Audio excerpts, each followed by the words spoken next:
আসসালামু আলাইকুম ওরহমতুল্লাহি ওবারাকাতু। সবাইকে স্বাগতম। আজ আমরা রওনা হলাম সৌদি আরবের পাহাড়ে ঘেরা মনোমুগ্ধকর ও ঐতিহাসিক শহর তাইফের উদ্দেশ্যে। তাইফ নামটি শুনলে আমাদের হৃদয়ে ভেসে ওঠে মহানবী হজরত মুহাম্মদ সাল্লাল্লাহু আলাইহি ওয়াসাল্লামের জীবনের এক বেদনাভিদুর অধ্যায়ের কথা। এই শহরে তিনি ইসলামের দাওয়াত পৌঁছে দিতে এসে নির্মম নির্যাতনের শিকার হয়েছিলেন। আজকের এই ভ্রমণে আমরা ঘুরে দেখব ঐতিহাসিক তাইফের মনোমুগ্ধকর পাহাড়, শীতল আবহাওয়া, দর্শনীয় স্থান এবং ইসলামের ইতিহাসে অমর হয়ে থাকা স্মৃতি বিজড়িত কিছু স্থান।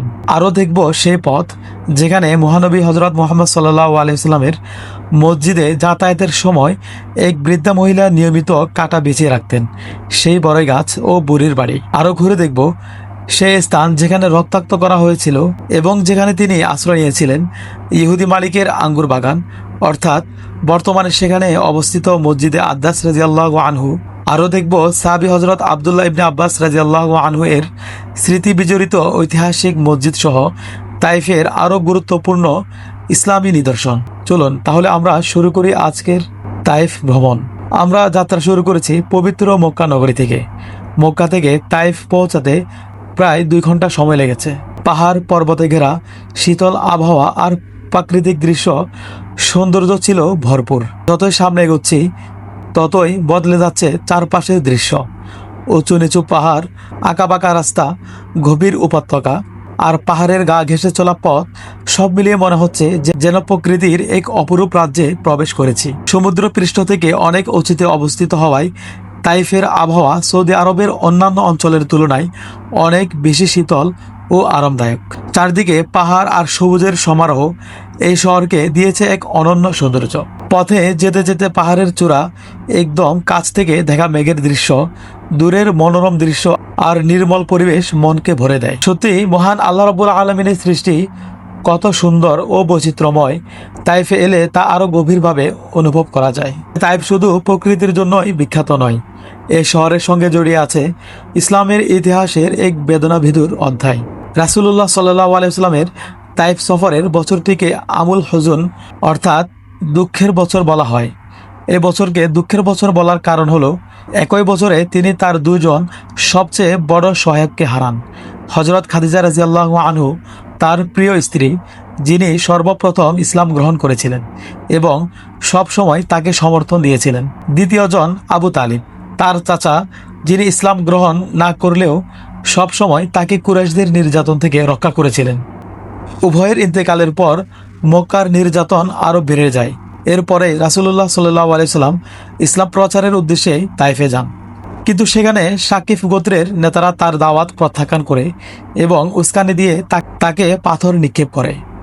এতে তিনি রক্তাক্ত হন। তখন তিনি মূলত তাইফের প্রধান আরব বনু সাকিফ গোত্রের নেতাদের কাছে ইসলামের দাওয়াত পেশ করেন। তারা হলেন আব্দুয়াইল ইবনে আমর, মাসুদ ইবনে আমর, হাবিব ইবনে আমর। এরা সবাই বনু সাকিব গোত্রের প্রভাবশালী নেতা ছিলেন। রাসূলুল্লাহ সাল্লাল্লাহু আলাইহি সাল্লাম তাদের আল্লাহর একাত্মবাদের দিকে আহ্বান করেন, কিন্তু তারা দাওয়াত গ্রহণ তো করেনি, বরং তাকে উপহাস করে এবং শহরের উচ্ছৃঙ্খল লোক তার পেছনে লেলিয়ে দেয়।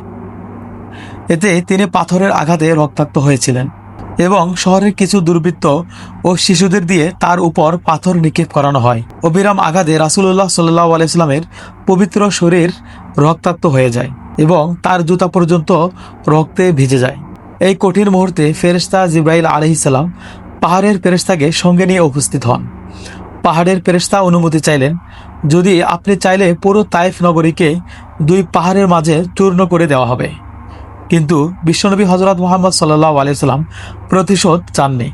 তিনি দোয়া করেছিলেন এবং তিনি বললেন, হয়তো তাদের ভবিষ্যৎ প্রজন্ম থেকে এমন মানুষ আসবে যারা ইসলাম গ্রহণ করবে এবং এক আল্লাহর ইবাদত করবে। এই ঘটনায় আমাদের শেখায় ধৈর্য, ক্ষমা, দয়া এবং আল্লাহর উপর অটল ভরসার সর্বোচ্চ শিক্ষা। প্রিয় দর্শক, আমরা এখন যাচ্ছি সেই ঐতিহাসিক এলাকার দিকে যেখানে রাসূলুল্লাহ সাল্লাল্লাহু আলাইহি সাল্লাম আশ্রয় নিয়েছিলেন। এখানে একটি আঙ্গুরের বাগান ছিল। সেই বাগানের মালিকের খ্রিস্টান দাস ছিলেন আদ্দাস রাদিয়াল্লাহু আনহু। তিনি রাসূলুল্লাহ সাল্লাল্লাহু আলাইহি সাল্লামের সঙ্গে সাক্ষাৎ করে তার কথায় মুগ্ধ হন এবং ইসলাম গ্রহণ করেন। এই ঘটনাটি ইসলামের ইতিহাসে অত্যন্ত গুরুত্বপূর্ণ ও হৃদয়স্পর্শী একটি অধ্যায়। আজ সেই স্মৃতিকে ঘিরে নির্মিত মসজিদ এবং আশপাশের এলাকা অসংখ্য মুসল্লি ও দর্শনার্থীকে ইসলামের ইতিহাসের কথা স্মরণ করিয়ে দেয় এবং সে মসজিদের নাম মসজিদে আদ্দাস রাদিয়াল্লাহু আনহু। এখন আমরা এসেছি সাহাবী হযরত আব্দুল্লাহ ইবনে আব্বাস রাদিয়াল্লাহু আনহু এর স্মৃতি বিজড়িত ঐতিহাসিক মসজিদে। তিনি ছিলেন রাসূলুল্লাহ সাল্লাল্লাহু আলাইহি ওয়াসাল্লামের চাচাতো ভাই এবং ইসলামের অন্যতম শ্রেষ্ঠ জ্ঞানী সাহাবী। কুরআনের তাফসীর ও ইসলামী জ্ঞানে তার অবদান আজও মুসলিম উম্মাহর জন্য অমূল্য সম্পদ। এই ঐতিহাসিক মসজিদে এসে এক অন্যরকম প্রশান্তি অনুভব হয়। চারপাশের পরিবেশ, ইসলামের ইতিহাস আর ইবাদতের আবহ পুরো স্থানটিকে আরও হৃদয়স্পর্শী করে তুলেছে। মসজিদের পাশে তার কবর ও অন্যান্য অনেক সাহাবীর কবর রয়েছে। পাশে একটি লাইব্রেরি রয়েছে, যদিও জনসাধারণের জন্য উন্মুক্ত নয়।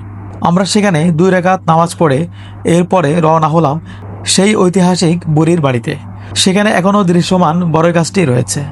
মুহাম্মদ সাল্লাল্লাহু আলাইহি ওয়াসাল্লাম যখন মসজিদে যেতেন তখন বুড়ি যাতায়াতের পথে কাঁটা দিয়ে বাধাগ্রস্ত করতেন। তখন নবী করিম সাল্লাল্লাহু আলাইহি ওয়াসাল্লাম কাঁটা সরিয়ে মসজিদে যাতায়াত করতেন।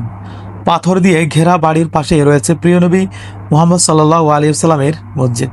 তায়েফ শহরে ফলের বাগান, সুগন্ধি গোলাপ এবং মনোরম আবহাওয়ার জন্য বিখ্যাত। প্রকৃত ইতিহাস ও আধ্যাত্মিকতার অপূর্ব মিলনে তায়েফ আজ সৌদি আরবের অন্যতম আকর্ষণীয় শহর। আলহামদুলিল্লাহ, তায়েফের পাহাড়ি সৌন্দর্য, ঐতিহাসিক স্থান এবং ইসলামের নিদর্শনগুলো ঘুরে আজকের ভ্রমণ আমাদের জন্য সত্যিই স্মরণীয় হয়ে থাকবে। আশা করি তায়েফ শহরের এই ভ্রমণ আপনাদের কাছেও ভালো লেগেছে।